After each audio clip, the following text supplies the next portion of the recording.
Aristóteles nació en el 384 a.C. en Estagira, en lo que entonces era Macedonia. Fue discípulo de Platón y preceptor de Alejandro Magno. Entendió al hombre como un animal racional y político, y creyó firmemente que solo lo individual, lo particular, es real.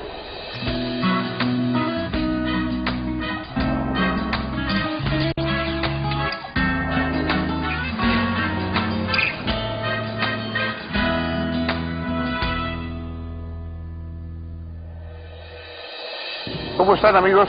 Bienvenidos.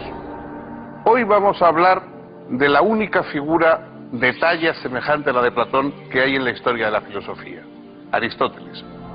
Aristóteles fue discípulo de Platón, del mismo modo que Platón lo había sido a su vez de Sócrates, pero se alejó en parte muy sustancial de la doctrina de su maestro. En una ocasión cuentan que dijo: soy amigo de Platón, pero más amigo de la verdad, y por eso tenía que romper, que separarse de la obra de su maestro. Alguien ha comentado que todos los hombres somos o platónicos o aristotélicos.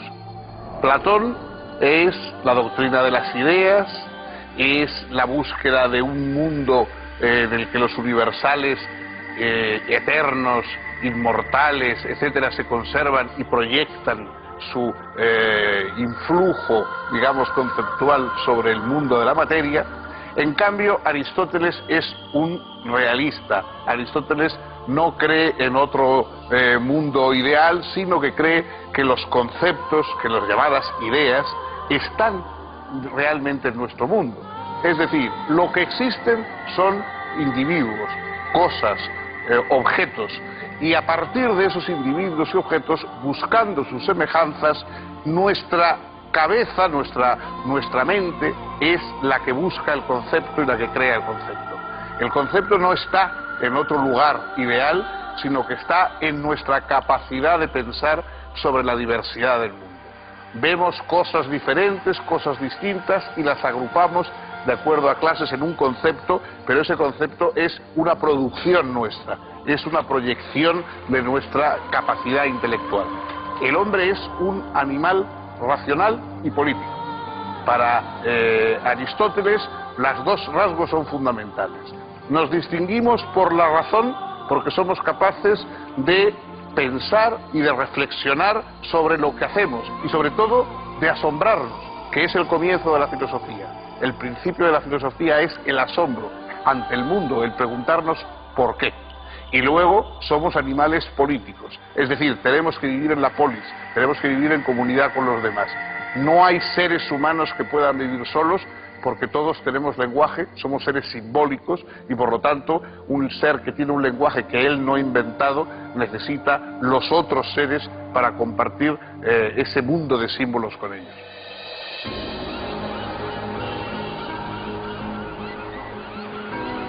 Aristóteles nació en Estagira en el año 384 a.C. y murió en Calcis en el año 322 a.C.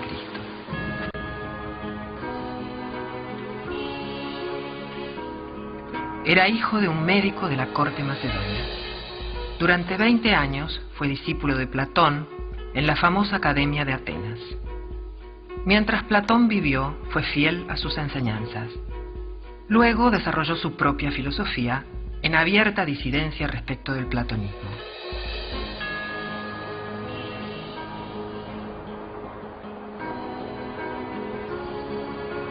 En el año 343 a.C., Filipo de Macedonia llamó a Aristóteles a su corte para que fuese el preceptor de su hijo Alejandro. Cuando Alejandro ascendió al trono macedonio, Aristóteles volvió a Atenas y fundó una escuela alquilando un terreno junto al santuario dedicado a Apolo Liceo. De ahí tomó su nombre la escuela aristotélica, el Liceo. Allí Aristóteles se dedicó a investigar y a enseñar lógica, física, biología, ética, política y otras disciplinas. Además fundó, con la ayuda económica de Alejandro, una gran biblioteca y un curioso zoológico. En el terreno arrendado había un jardín con senderos. A Aristóteles le gustaba pasear por este lugar mientras daba sus clases de la mañana, dedicadas a los discípulos más avanzados. Como en griego paseo o lugar de paseo se dice peripatos, los asistentes a esas clases fueron llamados peripatéticos.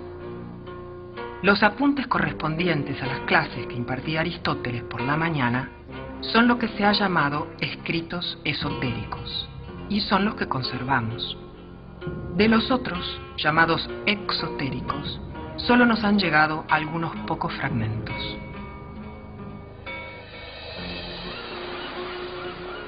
Al morir Alejandro de Macedonia, en el 323 a.C., Aristóteles abandonó Atenas, dejando el Liceo bajo la dirección de su discípulo Teofrasto, y se instaló en Calcis, donde residió hasta su muerte.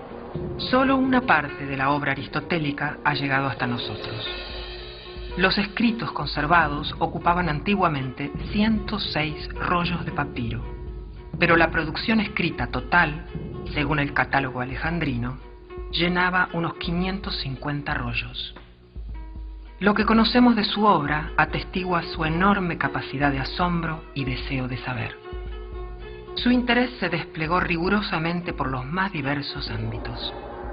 Pero hay que advertir que los escritos que se conservan son en su mayor parte manuscritos o apuntes de clases. Ello explica su estilo pedagógico y a menudo árido.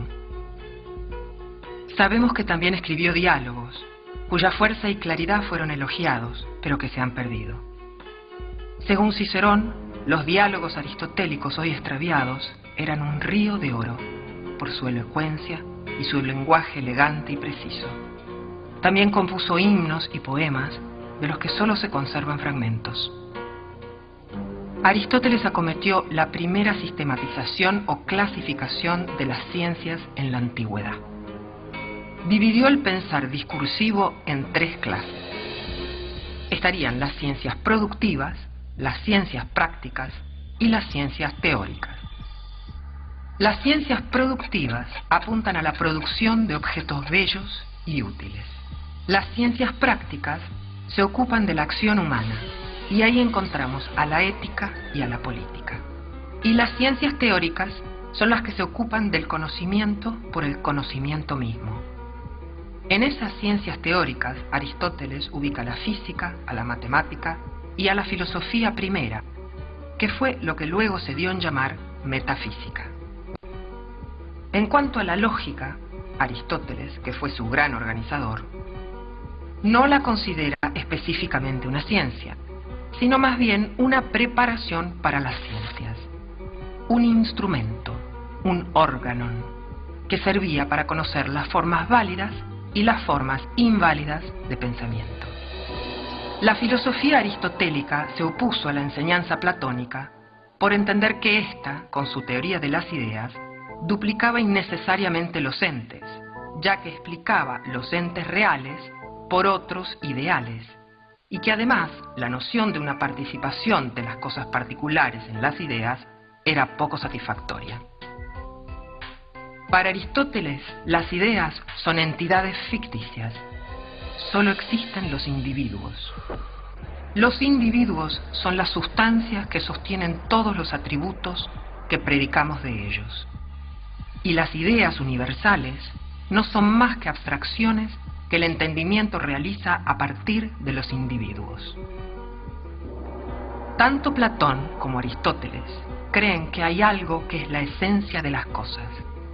Platón lo llama idea o eidos. Aristóteles lo llama a veces forma, a veces género, a veces esencia o, en griego, ousia. Los dos apuntan a eso universal y creen que la filosofía tiene que apuntar a eso. Pero la diferencia es que Platón pone esa esencia en un ámbito trascendente y Aristóteles la ubica en un plano inmanente. Lo universal está